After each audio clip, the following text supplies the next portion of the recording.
내 시작은 미약하였으나 내 나중은 심히 창대하리라. 욥기에 있는 말씀이죠. 이 말씀은 욥의 친구 빌닷이 고난 중에 있는 욥에게 회개를 촉구하며 한 말입니다.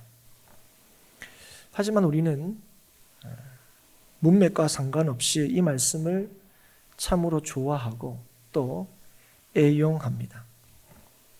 지금은 비록 보잘것없지만 나중에는 크게 되고 싶은, 지금은 어렵지만 나중에는 그렇게 되지 않기를 바라는 우리의 바람이 이 말씀에 담겨져 있기 때문에 그렇습니다.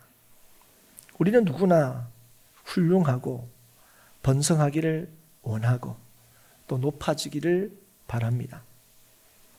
그래서 뜻하고 원하는 것을 다하며 살고 싶어 하죠. 달리 표현하면 사람은 누구나 왕이 되고 싶어 합니다. 오늘날 왕이라는 그런 직책은 없지만 이 말의 뜻은 부족함 없이 모든 것을 누리며 또 뜻하는 바를 다 하며 살고 싶은 인생을 꿈꾼다는 의미이죠. 하지만 시간이 지날수록 우리는 잘 알게 됩니다. 왕이라고 해서 모든 것을 다 하며 살 수는 없다 하는 걸 말입니다. 그리고 왕만큼 불안하고 두려운 삶을 산 사람도 아마 없다 하는 것도 우리가 동시에 알게 되죠. 역사에 조금이라도 관심이 있는 분이라면 조선시대의 왕만 하더라도 제명에 산 사람이 드물다는 것을 아실 거예요. 독살이 의심되는 죽음을 맞은 왕들도 적지 않습니다. 그래서 왕이 수저를 들기 전에 음식을 미리 먹어보고 왕의 식사를 시중드는 기미상궁이라는 그런 직책이 있었다는 것 여러분 다 알고 계실 거예요. 간이 잘 돼 있는지를 확인하는 게 아니라 독이 들어있나 없는가를 확인한 일을 하는 사람이 바로 이 기미상궁이죠. 이거 하나만 보더라도 왕이라는 것이 얼마나 참 위험한 자리인가. 우리가 볼 때는 제일 힘있고 복 있는 자리가 아닌가 싶은 그 왕이 얼마나 위협을 받고 또 실제로 위험한 자리인가 하는 것을 단적으로 알 수가 있습니다. 오늘 우리는 이제 역대기의 말씀을 우리가 살펴보게 될 텐데요. 역대기는 열왕기와 더불어서 이스라엘의 왕들의 일대기를 기록하고 있는 하나님의 말씀입니다. 왕들의 일대기를 하나님께서 기록하신 뜻이 뭘까? 우리가 왕이 되고 싶어 한 건 사실이지만 우리가 왕일 수 없고 또 왕들의 삶이 우리하고 무슨 접점이 있을까 싶은 생각이 들기도 하지만 하나님께서 이 왕들의 삶을 통하여 우리에게 중요한 사실 몇 가지를 알려주고 계십니다. 먼저는 누가 훌륭한 왕인가 하는 거죠. 그리고 두 번째는 누가 진실로 복된 인생을 사는가 하는 것입니다. 우리가 볼 때는 왕이면 그 인생이 복된 인생 아니겠는가 그렇게 이해하지만 우리가 앞서서 잠깐 얘기했다시피 왕이라고 다 행복했던 게 아니다. 아니 왕이어서 오히려 더 괴로운 인생을 산 사람들이 실제로 많이 있죠. 그래서 하나님께서는 이 열왕기와 역대기를 통해서 왕이 복된 인생이 아니라 하나님을 진실로 왕으로 모신 자가 복된 인생이다 하는 것을 보여줍니다.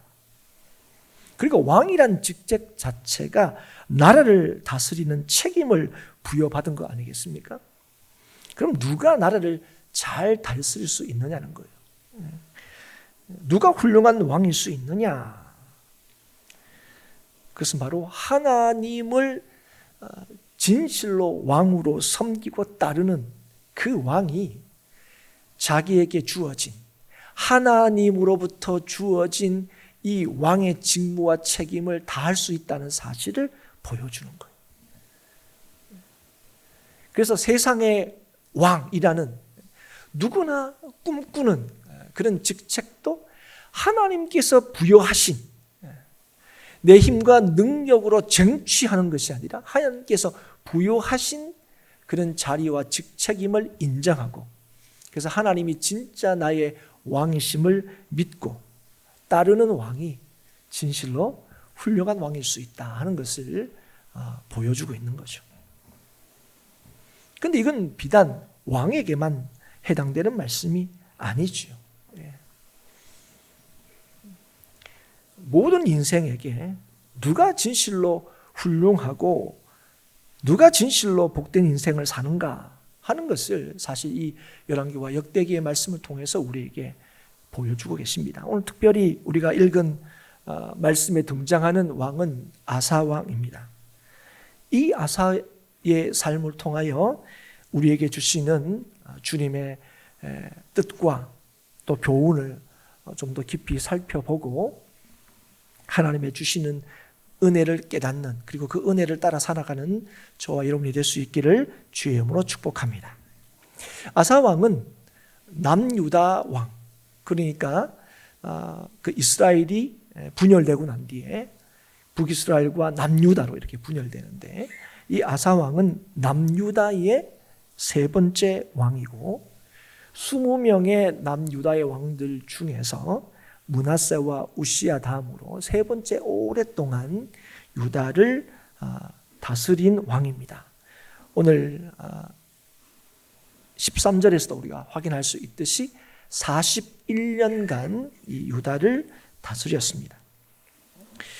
아사 왕에 대한 이야기는 역대하 기준에는 이제 14장에서 16장에 이렇게 기록이 되어 있고, 11절에 보면 아사 이야기가 열왕기에도 기록되어 있다 이렇게 말씀하고 있는데, 열왕기 15장에 이 아사 왕에 대한 이야기가 기록되어 있습니다. 그 말씀들을 보면 아사는 왕이 된 후에 하나님 여호와 보시기에 선과 정의를 행했다 일관되게 진술하고 있습니다.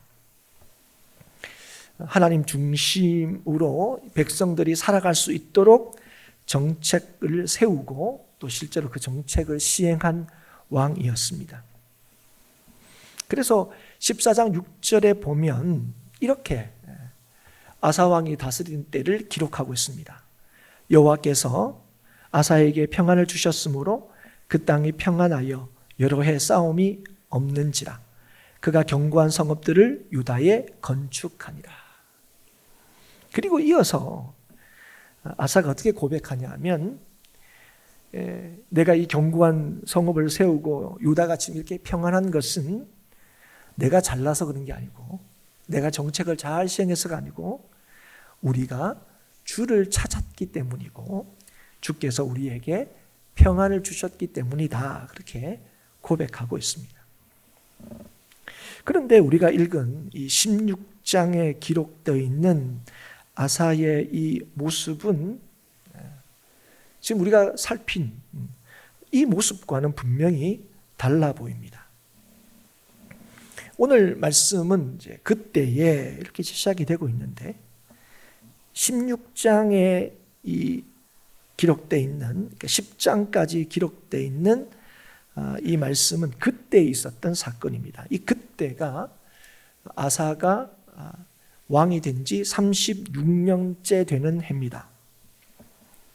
그래서 앞에 6절까지가 이 그때를 설명하는 이제 그런 사건이 되겠습니다. 그러니까 그가 왕이 된 지 36년 되는 해에 북이스라엘 왕 바하사가 유다를 치러 올라오게 됩니다. 그리고 라마를 건축하게 되죠. 그러니까 라마를 건축하는 이유는 사람들이 유다 왕 아사에게 왕래하지 못하게 하기 위해서 그랬다, 이렇게 기록하고 있습니다. 라마는 북쪽에서부터 예루살렘으로 향하는 그런 길목에 있는 도시인데요, 요즘식으로 표현하면 교통의 요충지라고 할 수 있습니다. 그래서 이 도시를 이 바아사가 강화하는 것은 여러모로 아사에게 위협이 되는 일이었습니다. 그러니까 이런 이제 일이 생기자 아사는 왕으로서 당연히 이 문제를 풀어야 할 위치에 있고 또 책임이 있는 사람이죠. 그런데 아사가 이 문제를 어떻게 푸느냐 봤더니 아람 왕 벤하닷에게 도움을 청하는 것으로 이 문제를 풀려고 합니다. 당시에 이 북이스라엘과 아람이 동맹을 맺고 있었는데 이 상황에서 이 아사가 아람 왕에게 그 동맹을 깨라. 그리고 우리를 좀 도와달라. 북이스라엘 좀 쳐들어가라. 그렇게 얘기합니다. 그게 여러분 그냥 말로 되는 게 아니잖아요.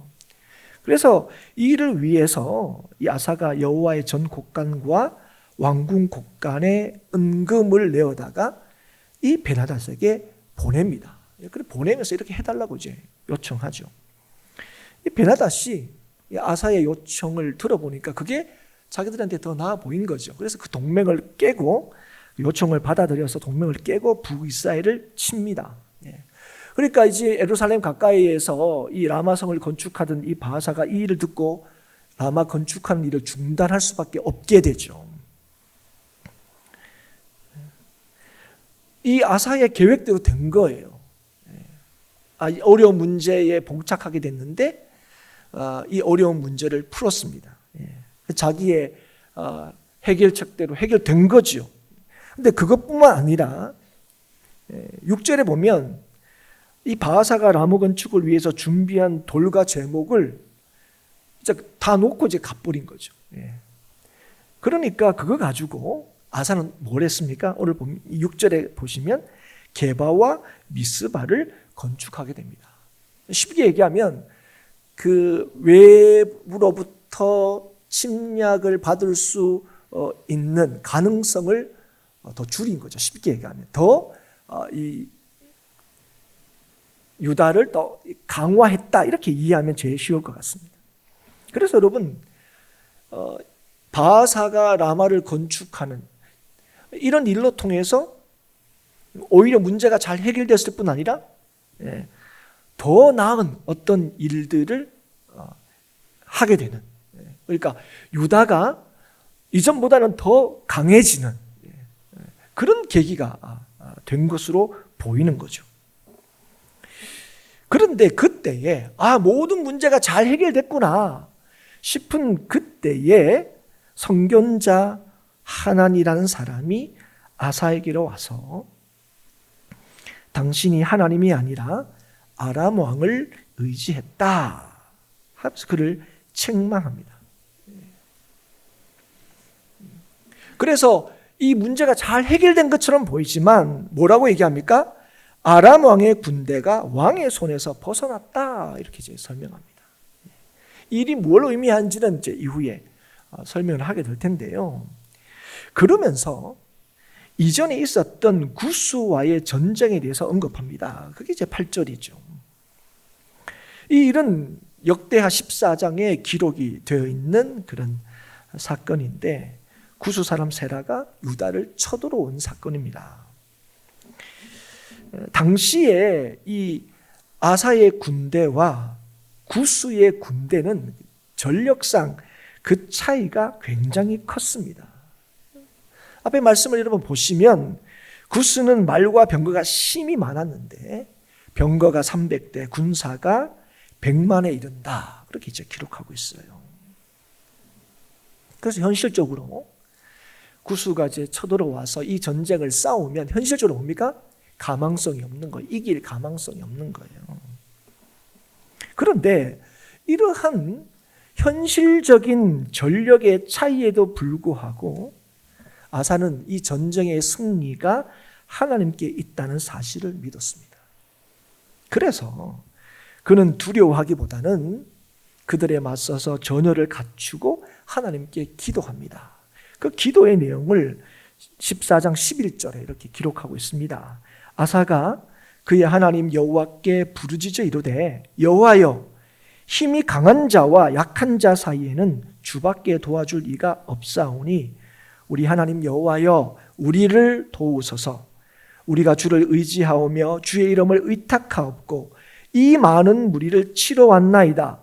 여호와여 주는 우리 하나님이시오니 원하건대 사람이 주를 이기지 못하게 하옵소서 하였더니. 여러분 오늘 이 말씀, 이 기도의 내용을 여러분 이해하시겠습니까? 예. 강한 자와 약한 자가 있습니다. 늘 그렇죠, 여러분. 근데 여러분 전쟁에서 누가 이깁니까? 강한 자가 이기는 거예요. 그래서 우리가 평소에 강해지려고 예를 쓰는 거죠, 여러분. 그렇지 않습니까? 그런데 여러분 지금 여기에서 강한 자와 약한 자 할 때 이 강한 자는 누구겠습니까? 구스겠죠. 약한 자는 누굽니까? 예, 유다입니다. 여러분 이걸 지금 아사 왕이 알고 있어요. 그런데 지금 여기에서 도우실 분이 누구시라고요? 하나님이시라는 거예요. 도우신다는 말이야. 이 전쟁에서 이기게 하시는 분은 하나님이시라는 거예요. 강한 사람이 이기고 약한 사람이 지는 것이 아니라 하나님이 이기게 하시는 줄을 우리는 믿습니다 하는 거예요. 그래서 우리는 주를 의지하고 주의 이름을 의탁하여서 뭐 한다고요? 이 많은 무리를 치러 왔습니다. 우린 약하지만 지금 이 강한 자를 치러 왔습니다. 그러면서 어떻게 기도합니까? 사람이 주를 이기지 못하게 하옵소서. 여러분 이 기도가 얼마나 멋집니까? 그렇죠? 예. 그래서 이 믿음으로 어떻게 하고 있어요? 전열을 갖추고 현실적으로는 항복해야 됩니다. 이런 상황 속에서 전쟁하러 나온 거죠. 아사는 하나님께서 이 전쟁의 승패를 결정하시는 분이심을 고백했고 하나님만을 의지함으로 실제로 큰 승리를 경험하게 됩니다. 그때 일을 상기시키는 거예요. 지금 이 하나님이라는 선견자가. 그뿐 아니죠. 전쟁에서 승리한 것으로 끝난 게 아니라 전쟁에서 이기고 많은 노약물을 가지고 예루살렘으로 돌아올 때 하나님께서 아사랴 선지자를 통해서 이렇게 말씀하십니다. 하나님께 순종하는 백성과 함께 하시고 하나님을 찾는 백성을 하나님께서 만나 주신다. 이 말씀을 하시는 거예요. 이 말씀을 들은 아사가 어떻게 하냐면 모든 가증한 물건을 없애고 여호와의 제단을 재건하게 됩니다. 예. 그래서 이 아사의 이 모습을 통해서 오늘 여호와의 말씀에 순종한다는 게 뭐냐, 하나님을 찾는다는 게 뭔가 하는 걸 우리에게 잘 보여주고 있습니다. 그게 뭡니까? 하나님이 기뻐하시는 일들을 행한다는 거예요.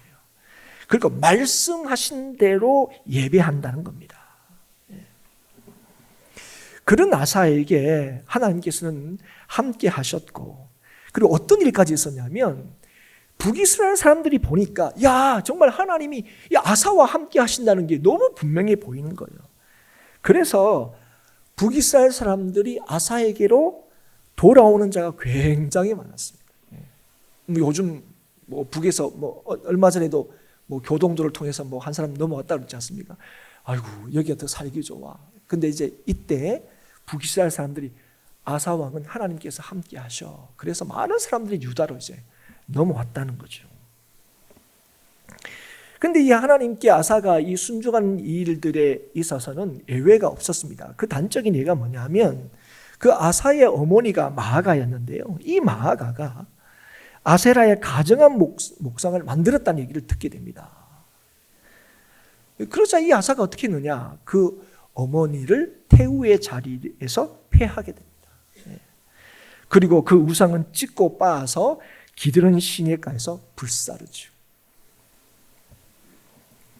이런 일이 있은 후에 어떻게 기록하고 있냐면 15장 19절에 이때부터 아사왕 제35년까지 다시는 전쟁이 없었느니라 하는 거예요. 여러분 오늘 우리가 다루고 있는 이 사건이 언제 있었다고요? 아사왕 36년. 근데 15장 19절에는 35년까지는 전쟁이 없었다. 그러면 36년 이전에는 유다는 평안을 누렸다 하는 것을 우리가 알 수 있습니다. 실제로 14장과 15장에는 평안이란 말이 6번이나 등장을 합니다. 그런데 여러분, 이 평안이 아사가 이루어낸 것입니까? 아니라는 거죠. 여러분, 겉으로 볼 때는 분명히 아사의 통치의 결과인 것처럼 보입니다. 그러나 하나님께서 뭘 보여줍니까? 그리고 이 선견자 하나니가 구스 사람과의 전쟁을 언급하면서 뭘 얘기하고 싶은 거예요?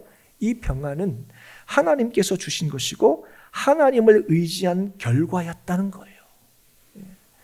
실제로 역대하 15장 15절에 이렇게 기록합니다. 무리가 마음을 다하여 맹세하고 뜻을 다하여 여호와를 찾았으므로 여호와께서도 그들을 만나주시고 그들의 사방에 평안을 주셨더라. 아멘. 사랑하는 여러분, 인생은 누구나 평안하기를 원합니다. 평안할 수 있게 해서는 어떻게 하면 좋을까? 인생이 갖추어야 여러 가지 많은 조건과 자격들을 갖추려고 애를 쓰죠. 그런데 여러분, 오늘 이 말씀을 통해서 우리에게 하시는 게 말씀이 뭡니까? 평안은 인생이 만드는 게 아니라는 거예요. 평안은 하나님께서 주시는 것이라는 거예요. 평안은 궁극적으로 하나님만을 의지할 때 가능하다는 거예요. 하나님을 섬기고 하나님을 따를 때에 그 삶에서 확인되고 이루어지는 것이 뭐다? 평안이라는 거예요. 평안. 그래서 지금 우리는 이 아사 왕이 유다에 처한 이 위험을 이전과는 다른 방식으로 처리하는 모습을 보면서 불안감을 이렇게 느끼는 게 사실입니다. 실제로 아사의 통치의 방식, 이게 사뭇 이전과는 달라 보인다는 거예요. 그런데 아니나 다를까 이 선견자 하나니가 아사가 하나님을 전적으로 의지하지 않았으므로 어떻게 합니까? 이후부터는 왕에게 전쟁이 있으리이다. 이 말이 무엇입니까? 평안이 깨질 거라는 거예요. 사랑하는 여러분, 그런데 여러분, 현실적으로는 보십시오. 평안이 깨질 것 같았습니다.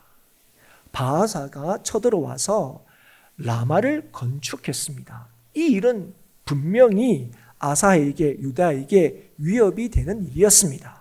그런데 이 일이 잘 풀렸습니다.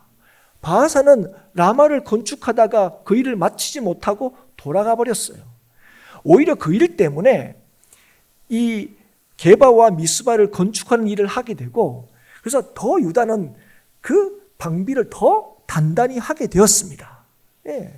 이제까지도 평안했는데 이제는 유다가 더 잘 준비가 되니까 이제는 뭐요? 전쟁은 이제까지도 없었기 때문에 앞으로도 없을 거예요. 이제까지 평안했는데 이제 더 평안할 수 있는 그런 상황이 되었다는 거예요. 현실은 그렇습니다. 그런데 하나니가 안 그렇다고 얘기하는 거예요. 하나님을 의지하지 않았으므로 이후에는 왕에게 전쟁이 있을 겁니다 하는 거예요.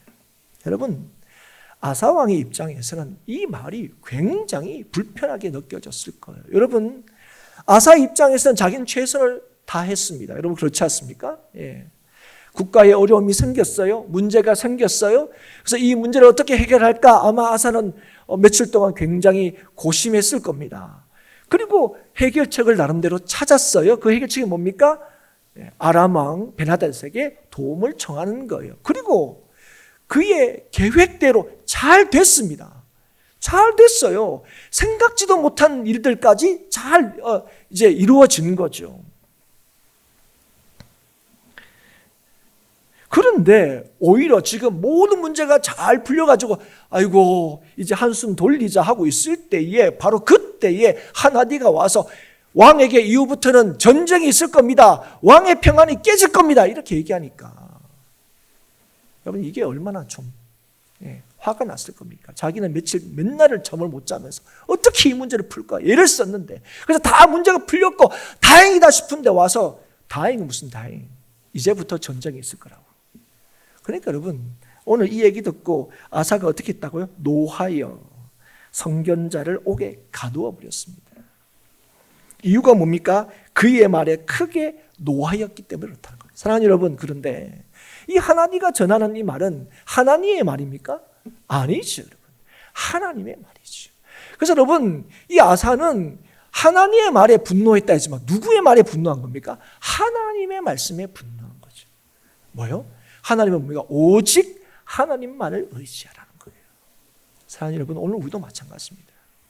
여러분, 우리가 때로 하나님의 말씀이란 걸 알매도 불구하고 우리의 입장과 우리의 상황과 우리의 형편에 따라서 하나님의 말씀인 줄 알면서도 그게 받아들일 수 없을 때는요, 우리가 뭐요? 우리도 분노합니다. 하나님, 전 열심히 살았어요. 최선을 다해서 살았어요. 그런데 뭐 하나님 내가 잘못했다고요? 아니 뭐 더한 왕도 얼마나 많은데 이쯤이면 잘한 거죠. 어쩌면 아사의 입장이 인간적으로는 조금 이해가 되는 측면도 없지 않아 있습니다, 여러분. 그런데 하나님은 분명히 얘기하십니다. 책망하시는 거예요. 그런데 오늘 보면 뒤에 이런 말도 있습니다. 그때 아사가 또 백성 중에 몇 사람을 학대했다. 이 사람들은 뭘까? 할 때 충분히 우리가 가능성이 있는 이야기는 이런 걸 거예요. 아, 그래. 지금 아사 왕이 이전과는 뭐 좀 다르게 하시네? 아, 이전에는 안 그랬는데? 이전에 하나님만 의지했는데? 그리고 하나님가 와서 한 말이 그게 영 틀린 말은 아니지 않나. 그게 정말 하나님의 말씀이라면 그 말씀을 좀 듣고 좀 헤아려 봐야 되지 않을까 하는 이 얘기를 한 사람일 가능성이 높다는 거예요. 쉽게 얘기하면 아사 왕에게 충원을 한 사람이죠. 왕이시여. 정말 하나님 말처럼 옛날에 우리가 그런 일을 당했을 때도 와, 우리 이게 되겠나 싶은데 하나님만 의지했을 때 우리가 그때 그런 일도 경험했잖아요. 그리고 실제로 그 이후에 우리가 얼마나 평안하게 잘 살았습니까? 이 문제가 이렇게 잘 풀려서 저희도 다행이라고 생각했는데 하나님의 얘기를 들어보니까 우리가 이게 좀 이렇게 생각해봐야 될 문제가 이 생각해야 될 측면이 있지 않겠습니까? 아마 이런 조언을 한 사람임에 틀림이 없습니다. 이 사람들도 미운 거지. 내가 이 일 때문에 얼마나 노심초사하고 근데 이거 잘 푸는데 뭐가 잘못이야 잘못이기는. 그래서 이 사람은 뭐예요? 학대했다는 거예요. 사랑하는 여러분, 지금 하나니가 지금 아사가 주장한 게 뭡니까? 목적이 수단을 정당화할 수 있다는 주장이에요. 이게 무슨 말이냐면 문제 풀었잖아. 왕으로서 우리한테 닥친 어려움을 내가 왕으로 풀었잖아. 해결했잖아. 왕으로서 책임을 다했잖아. 뭐가 잘못이냐고 얘기하는 거예요. 뭐가 잘못이냐고. 그러나 사랑하는 여러분, 목적이 결단코 수단을 정당화할 수 없습니다. 왜냐하면 우리의 삶의 궁극적인 목적이 뭐냐? 우리의 삶에 닥친 여러 가지 어려움과 문제를 푸는 데 있지 않고 주의 영광을 위하여 사는 데 있기 때문에 그렇습니다. 여러분 아셔야 돼요. 여러분, 우리의 인생의 목적은요, 어려움을 만나지 않는 데 있지 않습니다. 문제를 만나지 않는 데 있지 않습니다. 문제를 잘 해결하는 데 있지도 않습니다. 어떤 문제와 어려움을 만나더라도 그 순간조차도 하나님의 영광을 위하여 사는 거예요. 여러분 믿으십니까, 여러분? 여러분 확신하십니까, 여러분? 그래서 여러분, 우리의 삶의 수단도, 우리가 하는 행동도 하나님의 뜻을 따르는 것이 되어야 한다는 거예요. 그걸 하나님께서 아사에게 하나님을 통해서 말씀하시는 거예요. 그런데 아사는 이 하나님의 책망에 대해서 그렇게 생각하지 않은 거죠. 나 최선을 다했어요. 나 열심히 했어요. 그래서 여러분, 오늘 이 아사의 이 모습을 통해서 앞에 있었던 일은 왜 이렇게 다를까? 앞에는 이렇게 잘했잖아. 근데 왜 이렇게 달라졌을까? 할 때 한 가지 의심을 하게 만드는 게 있습니다. 그게 뭐냐면 앞에서는 그 구스와의 전쟁에서 그 해결 방법이 도무지 찾아지지가 않는 거예요. 해결할 방법이 없는 거예요. 이건 뭐 하나님 아니면 이건 뭐 내가 아무리 왕이지만 이게 될 수 있는 문제가 아니라고 생각해서, 그래서 방법이 없으니까 왕으로서 할 수 있는 방법은 오직 뭐밖에 없어 보이니까 하나님을 믿고 의지하는 방법밖에 없으니까 그때는 하나님을 의지했는데 지금은 그 하나님만을 의지해서 주께서 주시는 그 평안 가운데 지금 이 유다가 어떻게 보면 이전보다는 더 나아진 거죠. 그래서 지금은 하나님이 아니라도 이걸 해결할 수 있는 방법이 있어 보여서 그렇게 했나 하는 그런 의심을 들게 만든다는 거예요. 이 아사의 모습이.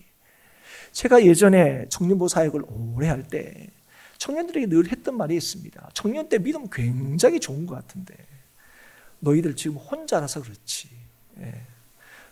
걸리는 게 없어서 그렇지. 너희들이 그때 제가 청년부 담당할 때 실제로 이렇게 소위 돈도 잘 버는 사회적인 지위도 있는 애들도 꽤 많았습니다. 그러니까 얼마나 잘하는지 몰라요. 뭐 하자 그러면 뭐 자기들이 이게 물질적으로도 시간적으로도 탁탁 와서 얼마나 잘하는지 모릅니다. 그런데 제가 그런 얘기했어요. 착각하지 마라. 그게 너희가 상황이 되어서 뭘 할 수 있는 것을 믿음이 좋다고 생각하지 마라. 제가 여러 번 경고를 했습니다. 그런데 이제 그런 친구들이 나중에 결혼을 하게 되고 결혼한 친구들을 제가 몇 년 동안 다시 섬기게 됐는데 그때 제가 했던 경고들이 그대로 그의 삶에서 이루어지는 것을 보게 되었습니다. 제가 그 얘기를 꺼냈어요. 그 친구들한테. 그 친구들이 그 얘기를 듣고 많은 사람들이 이제 회개하고 그랬던 기억들이 있어요. 자기를 그때 저희들이 믿음이 굉장히 좋은 줄 알았다는 거예요. 근데 여러분 오늘 이 아사도 그랬다는 거예요. 그때는 그럴 수밖에 없었어. 근데 여러분 그것조차도 하나님께서 은혜 주신 거죠. 그런데 여러분 제가 하나의 의심입니다. 뭐 이게 성경에서 그렇게 그럴 수 있지 않을까? 근데 의심을 들게 하는데 우리의 이 의심이 완전히 틀린 것은 아니다 하는 것을 보여주는 한 가지 사건을 그의 말년에 있던 사건을 우리에게 한 가지 더 알려줍니다. 그게 뭡니까? 그게 39년에 그의 발이 병들어 매우 위독했다 하는 겁니다. 여러분. 그런데 여러분 보십시오. 그의 발이 병들어 매우 위독했으나 병이 있을 때 어떻게 했다고요? 그가 여호와께 구하지 아니하고 의원들에게 구하였더라. 여러분 직전에 여러분 우리 36년에 있었던 사건이 떠오르죠? 바하사가 쳐들어와서 라마를 건축할 때 어떻게 했다고요? 하나님을 의지하지 않고 아람 왕을 의지했다 하는 거예요. 사랑하는 여러분, 오늘 이 말년에 있었던 이 일을 통해서 이 말씀을 절대로 오해하시면 안 됩니다. 하나님께서는 얘들아 의원들의 치료 필요 없어. 하나님만 믿으면 돼. 그 얘기를 하시려고 하는 게 아니에요. 여러분 오늘 이 일을 통해서 앞서서 있었던 36년의 이 아사의 행동이 무엇인지를 얘기해 주는 거예요. 아사는 하나님의 뜻을 따라서 자신의 삶을 돌아보고 자신의 자기 삶을 하나님께 맡기는 이 일을 소홀히 하고 무시했다는 걸 보여주는 거예요. 오늘 보면 그의 발이 병들어. 뭐 발에 병든 정도야. 내 주위의 의원들이 얼마나 괜찮은 의원들이 왕의 의원들이잖아요. 우리나라 참 의들. 요즘으로 하면 대통령 주치 뭐 이런 사람 실력이 얼마나 좋은 사람입니까? 발에 병든 것 정도는 뭐 한다고요? 이런 의원들이 고칠 수 있어 된 거죠. 그러면 앞에는요. 바하사가 이 쳐들어왔을 때는 이 정도는 내가 해결할 수 있어. 그냥 있는 창고에 있는 금맥 이거 좀 움직이면 내 뜻대로 할 수 있어 하는 거죠. 여러분 이걸 통해서 아사가 뭐 했다고요? 하나님께서 세우신 왕임에도 불구하고 하나님을 의지하지 않고 하나님 중심의 삶을 살지 않았다는 거예요. 그래서 여러분 오늘 이 아사의 삶을 통해 하나님께서 우리에게 주시는 말씀이 무엇입니까? 하나님을 의지하지 않는 삶은 결코 평안을 누릴 수 없다 하는 것입니다. 오랫동안 전쟁이 없이 평안의 시간을 보낸 아사는 하나님을 의지하지 않음으로 평안이 깨지는 것을 경험하게 된다는 거예요. 근데 여러분 우리가 볼 때는 아니 목사님 전쟁이 일어났다는 게 바하사가 쳐들어왔다는 게 그게 평안이 깨졌다는 게 아닙니까? 이 아사가 병이 들었다는 게 그의 삶의 평안이 깨졌다는 얘기 아닙니까? 아니라는 거죠. 여러분. 사랑하는 여러분 오늘 보십시오. 전쟁이 평안을 깨는 게 아닙니다. 구스와의 전쟁을 통해서 하나님께서 뭘 주셨다고요? 평안을 주셨다고요. 여러분 구스와는 전쟁을 할 수 있는 상황이 아니에요. 여러분, 그 전쟁을 싸우면 무조건 지는 전쟁입니다. 현실적으로는. 그런데 그 상황 속에서 하나님만을 찾고 의지한 그 유다에게 하나님께서 뭐예요? 그 전쟁에서 이기게 하셨을 뿐 아니라 그 일을 통하여 그 땅에 평안을 주셨다는 거예요. 여러분, 기억하셔야 됩니다. 전쟁이 평안을 깨는 게 아닙니다. 예. 우리의 삶의 이 병이 우리의 인생의 평안을 깨는 게 아니에요. 우리의 삶에 닥치는 상황이 평안을 깨는 게 아닙니다. 무엇이 평안을 깬다고요? 하나님만을 의지하지 않는 그 삶이 평안이 깨지는 거예요. 여러분, 오히려 평안을 깰 것 같은 그 상황 속에서 하나님을 의지했을 때 하나님께서 아사를 통하여 유다에게 베푸신 은혜가 뭡니까? 평안을 누리는 거예요. 전쟁이 없었던 거예요. 여러분. 힘이 있어서가 아니었습니다. 아사의 장례식, 아사의 마지막을 우리가 13절 14절에 보죠. 아사는 왕으로서의 장례식을 행했습니다. 그럼 아사는 죽었으니까 자기가 하는 건 아니지만 다음에 왕이 아사의 죽음을 슬퍼하고 성대하게 장례식을 치렀다 하는 게 13절 14절의 말씀입니다. 그러나 우리가 그의 말년의 모습을 보면서 안타까움을 느낍니다. 제위 36년을 기점으로 해서 그의 통치와 나라에는 평안이란 말이 사라졌습니다. 그래서 우리는 아사의 위대함과 탁월함은 하나님의 뜻을 따르고 의지할 때에 드러났다는 사실을 확인할 수 있습니다. 그때가 유다는 평안했습니다. 사랑하는 여러분, 오늘 이 시간에 우리의 삶의 평안이 어디 있는지 다시 한번 깨닫고 기억할 수 있기를 주의 이름으로 축복합니다. 여러분. 우리의 방식으로 평안을 만드는 게 아닙니다. 하나님의 도우심과 뜻하심으로 우리에게 평안이 주어진다는 사실을 기억하십시오. 우리가 하나님을 신뢰할 때에 하나님께서 우리에게 평안을 주십니다.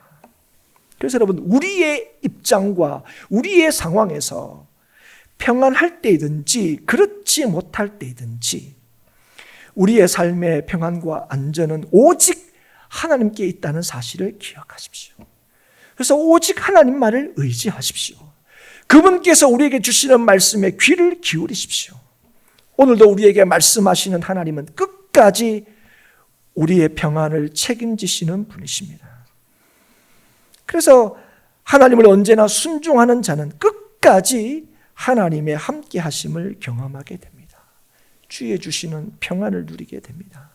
잠언 16장 20절에 이렇게 말씀하시죠. 삼가 말씀에 주의하는 자는 좋은 것을 얻나니 여호와를 의지하는 자는 복이 있느니라. 왕이 복된 게 아닙니다. 하나님을 의지하는 왕이 복된 겁니다. 부족함이 없는 모든 것이 사람들이 부러워할 만한 모든 조건을 갖춘 인생이 복이 있는 것이 아닙니다. 하나님을 의지하는 인생이 복이 있는 인생입니다. 사랑하는 여러분, 그래서 언제나 주님과 주의 말씀을 쫓고 끝까지 주님을 의지함으로 하나님께서 함께 하시고 하나님이 도우시고 지키시는 인생의 복됨과 안전함을 날마다 누리는 우리 모든 행복한 교회 성도들이 될 수 있기를 주의 이름으로 축복합니다. 상황은 우리의 형편에 달려있지 않습니다.